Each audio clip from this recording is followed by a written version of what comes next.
दोस्तों आज हम बात करने वाले हैं दो मेन टॉपिक्स के ऊपर। एक तो हो गया पार्किंग लाइट का फ्यूज़ कहाँ पर होता है, कहाँ उसकी लोकेशन होती है एंड वो किस चीज़ का रिलेटेड है, कितने एम्पियर का वो फ्यूज़ होता है। ठीक है। दूसरा उसके बाद हम बात करेंगे गियर बॉक्स के अंदर से जो नॉइस आती है, गियर में कौन से गियर में आवाज़ आती है, तो उस चीज़ के बारे में भी आज हम डिस्कस करेंगे। फ्यूज़ बॉक्स से रिलेटेड मैंने बाहर वाले फ्यूज़ बॉक्स की भी वीडियो डाली हुई है एंड अंदर वाले फ्यूज़ बॉक्स की भी वीडियो डाली हुई है। उसमें बताया भी है प्रॉपर तरीके से कि किस चीज़ का कौन सा वाला फ्यूज़ होता है। ठीक है, आप उन वीडियोज़ को भी देख लेना। बट अगर आपको वो फ्यूज़ नहीं पा रहा है, ठीक है, तो इस वीडियो में मैं आज आपको बताने वाला हूँ कि पार्किंग लाइट का फ्यूज़ कौन सा होता है। ठीक है, बहुत सारे कमेंट आ रहे थे कि सर पार्किंग लाइट का फ्यूज़ नहीं मिल रहा है, पार्किंग लाइट कहाँ पर है एंड सेंटर लॉकिंग का नहीं मिल रहा है। तो आज पार्किंग लाइट का आपको बता देता हूँ। अंदर वाला जो फ्यूज़ बॉक्स है उसको खोल लेना। खोलने के बाद सबसे ऊपर वाली जो रो है, मतलब फ्यूज़ बॉक्स वाली जो बहुत सारे फ्यूज़ हैं, उस वाली रो में 1 2 3 4 जब ऊपर के जो फ्यूज़ हैं उनको गिनेंगे ऐसे, तो 6th नंबर पे DRL का लिखा हुआ मिलेगा। DRL लेफ्ट साइड करके कुछ ऐसा, वो 5 एम्पियर का फ्यूज़ आपकी गाड़ी में पार्किंग का भी काम करता है। ठीक है, आप देखना जब आप इग्निशन ऑन करेंगे और पार्किंग ऑन करेंगे तो DRL लाइट भी जल जाती है। ठीक है, एंड जब हेडलाइट ऑन कर देंगे तो आपकी गाड़ी का जो वो है DRL एंड पार्किंग लाइट वो ऑफ हो जाती है। DRL तो पक्का ऑफ हो जाएगी। ठीक है, यहाँ पर ये फ़ोटो मैं डाल रहा हूँ, आप इस फ़ोटो को देख लो। इसमें देखिए पहले ऊपर से देखो, पहला दूसरा #1 #2 3 4 5 6 ऐसे लिख रहा है। तो जो छठे नंबर पे है 5 एम्पियर का फ्यूज़, एक बार इसको चेक कर लीजिए आप। अगर ये फ्यूज़ उड़ा हुआ है तो इसको रिप्लेस कर दीजिए। यहाँ पर एक चीज़ आपको करनी है, अगर 5 एम्पियर का ही फ्यूज़ है तो 5 ही एम्पियर का फ्यूज़ लाके आपको अपनी गाड़ी में लगाना है और फिर पार्किंग लाइट चेक करनी है जल रही है कि नहीं जल रही है। ठीक है, अगर वो फ्यूज़ सही है, यहाँ ध्यान से समझना, अगर वो फ्यूज़ सही है तो फिर आपको, मान लो आपकी गाड़ी में स्टीरियो लगा हुआ होगा आउटसाइड फिटेड, बहुत से लोग लगवा लेते हैं। वो क्या करता है, आउटसाइड स्टीरियो वाला जो अर्थिंग होता है, ग्राउंड जो है उसको स्टीरियो से दे देता है 20 एम्पियर के फ्यूज़ में।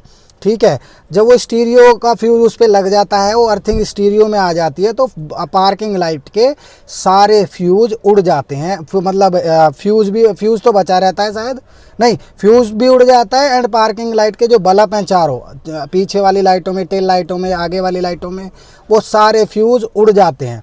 आपको करना क्या है, अगर आउटसाइड स्टीरियो उसमें लगा हुआ है तो उस जो ग्राउंड है उसका ब्लैक कलर की वायर होती है, उसको हटा के ग्राउंड बॉडी से देना है, स्टीरियो से नहीं देना है। उसके बाद वो बल्ब चेंज करो और उस फ्यूज़ को लगा दो। ठीक है, पार्किंग लाइट आपकी परमानेंट जलने लगेगी। अगर वो स्टीरियो नहीं है तो आप फ्यूज़ चेक करो, फ्यूज़ ख़राब है तो वो फ्यूज़ रिप्लेस कर दो, वो ओके हो जाएगी। अगर उसके बाद भी, फ्यूज़ रिप्लेस करने के बाद भी आपकी लाइट नहीं जल रही है तो फिर आपको वायरिंग चेक करना पड़ेगा। ठीक है, और चारों फ्यूज़ एक साथ ख़राब नहीं हो सकते, ये भी चीज़ आपको समझना पड़ेगा। चारों फ्यूज़ ख़राब हैं तो फिर कहीं ना कहीं आउटसाइड एक्सेसरीज़ का कोई ना कोई फंडा उसके अंदर गाड़ी के है, इस वजह से गाड़ी के चारों फ्यूज़ नहीं जल रहे हैं। एंड इसके बाद दूसरा कमेंट है मेरे पास, एक वो कमेंट आया था, सर ने बोला कि सर मेरी गाड़ी के फर्स्ट एंड सेकंड गियर को जब मैं चेंज करता हूं तो उस टाइम पर गियर लगाते टाइम, क्लच दबा के जब गियर चेंज करते हैं तो उस टाइम पर गियर के अंदर से या नीचे से कुछ आवाज़ आती है, घिस घिस इस तरीके की। मतलब जैसे गियर जो है फंस के डल रहा हो, फंस के ही डल रहा है, फंस के ही निकल रहा है, फर्स्ट सेकेंड गियर। तो यहाँ पर मैं आपको बता देता हूँ क्या क्या चीज़ आपको चेक करनी है। सबसे पहले गियर रोड आपको अपनी गाड़ी की चेक करनी है, वे प्रॉपर टाइम पर, मतलब प्रॉपर फिक्स है कि नहीं है। और दूसरा जो अपना सेंटर कंसोल है, मैं उस वीडियो का लिंक डाल दूंगा जिसमें मैंने सेंटर कंसोल दिखाया है वो कहाँ से एडजस्ट होता है। ठीक है, गियर जो वायर है, ठीक है, तो उसको भी आप देख लेना। अगर उसके अकॉर्डिंग वो एडजस्ट नहीं है, उस वीडियो में देख लेना आप, मैंने उसको बताया कि इसको कितने mm के एडजस्ट करना पड़ता है, जो पहला गियर और सेकंड गियर आराम से पड़ने लगता है। ठीक है, अगर वो भी आपने किया हुआ है, फिर उसके बाद आपको करना है गाड़ी का गियर ऑयल चेक। ठीक है फ्रेंड्स, गियर ऑयल निकाल के देखना 0.9 लीटर के आसपास, अगर रिप्लेस कर रहे हैं तो 0.9 लीटर के आसपास गाड़ी के अंदर गियर ऑयल रिप्लेस होता है। और अगर गियर बॉक्स ओवरऑल आप कर रहे हैं तो 1 लीटर तक के आसपास आपकी गाड़ी में गियर ऑयल रिप्लेस होता है। अभी यहाँ पर आपको गियर ऑयल निकालने के बाद मैं आपको क्या चेक करने के लिए बोल रहा हूँ। अगर आपकी गाड़ी का गियर ऑयल निकालने के बाद आप उसमें देखना गियर बॉक्स के अंदर से कुछ पार्टिकल्स कटे हुए अगर गियर ऑयल के अंदर आपको दिखते हैं तो आप समझ जाना फर्स्ट एंड सेकंड गियर में कोई ना कोई प्रॉब्लम है, गियर बॉक्स खोलना पड़ेगा। और ज़्यादातर ऐसी सिचुएशंस में मैंने देखा है, क्योंकि मैंने पहले भी 1-2 गाड़ियों का काम किया था जब डीलर पे था, तो उस गाड़ी के अंदर जो उसका फोर्क होता है, गियर बॉक्स जो अपना फोर्क लगे रहते हैं ना गियरों को चेंज करने के लिए, इस तरीके से वो वाली फोर्क टूट जाती है एक तरफ से, ठीक है। अगर वो टूट जाती है तो फिर उसको रिप्लेस ही करना पड़ता है, पूरा गियर बॉक्स खोलना पड़ता है। यहाँ आपको मैं बता दूँ, गियर बॉक्स इस गाड़ी का न्यूट्रल करके खोलना होता है, ठीक है। टरेनो हुई, सन्नी हुई, माइक्रा हुई और अदर ब्रांड की अलग अलग गाड़ियाँ, सबकी अलग अलग होता है। माइक्रा सन्नी का 3rd गियर में डाल के गियर बॉक्स खोलना होता है, ठीक है। तो अभी आपको यहाँ क्या करना है, गियर बॉक्स खोल के वो चेक कर लेना है। एंड उसके साथ साथ क्या क्या चीज़ रिप्लेस होगी ये चीज़ और बता देता हूँ। फोर्क तो रिप्लेस होगा ही होगा, गियर ऑयल भी रिप्लेस होगा। वहाँ आपको 2 लीटर गियर ऑयल लेना है।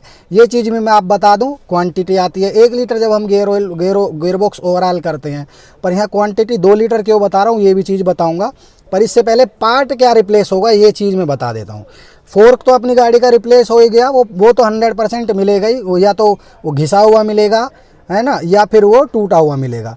उसके साथ साथ आपको फर्स्ट एंड सेकंड गियर भी रिप्लेस करना है। साथ में उसके जो अंदर जाके देखना, उसमें डॉग उनको बोल देते हैं जो गियर को रिप्लेस करते हैं, उनमें छोटे छोटे लोग होते हैं, वो भी उसको आप रिप्लेस करवा लेना। अगर वो करवा लेंगे तो आपकी गाड़ी की छोटी सी जो प्रॉब्लम है बड़ी बट बहुत छोटी सी चीज़ है, ठीक है, आसानी से मिलती नहीं है ये प्रॉब्लम आपकी गाड़ी की सॉर्ट आउट हो जाएगी। अब बात आती है गियर ऑयल मैंने 2 लीटर क्यों बताया। 2 लीटर इसलिए बताया, जब आप अपनी गाड़ी का गियर बॉक्स ओवरहाल करेंगे तो 1 लीटर गियर ऑयल उसमें डाल देंगे। तो उसको करना क्या है, डालने के बाद इंजन को स्टार्ट करके 20 से 30 किलोमीटर का आपको राउंड लेना है, मतलब चलाना है। चलाने के बाद होगा क्या, जो गियर बॉक्स हमने ओवरहॉल किया, वैसे तो बिल्कुल अच्छे, जब हम गियर बॉक्स को ओवरहॉल करेंगे तो अच्छे से जितने भी पार्ट वार्ट हम उसमें रिप्लेस कर रहे हैं, रिप्लेस करने के बाद अच्छे से उनको पेट्रोल से या इंजन ऑयल से साफ, गियर ऑयल से धो धा के अच्छे से लगाएंगे। पर फिर भी कुछ ना कुछ कचरा गियर बॉक्स के अंदर रह ही जाता है, चाहे हम कितना साफ उसको कर लें, ठीक है।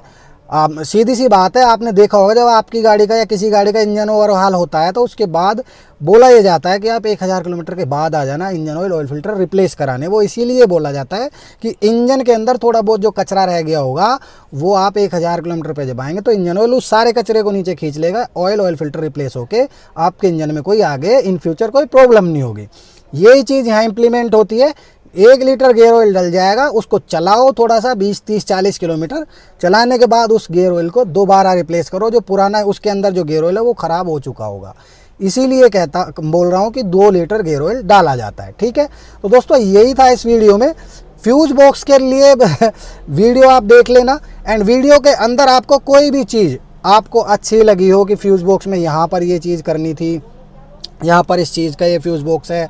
एंड मेरी वीडियोस को लाइक करने के लिए धन्यवाद। अगर आपको अच्छी लगी हो तो प्लीज़ कमेंट करके बताना कौन सी बात आपको अच्छी लगी वीडियो के अंदर, ज़रूर बताना। एंड अच्छी लगी हो वाकई में तो मेरे चैनल को सब्सक्राइब करें, दोस्तों के साथ शेयर करें।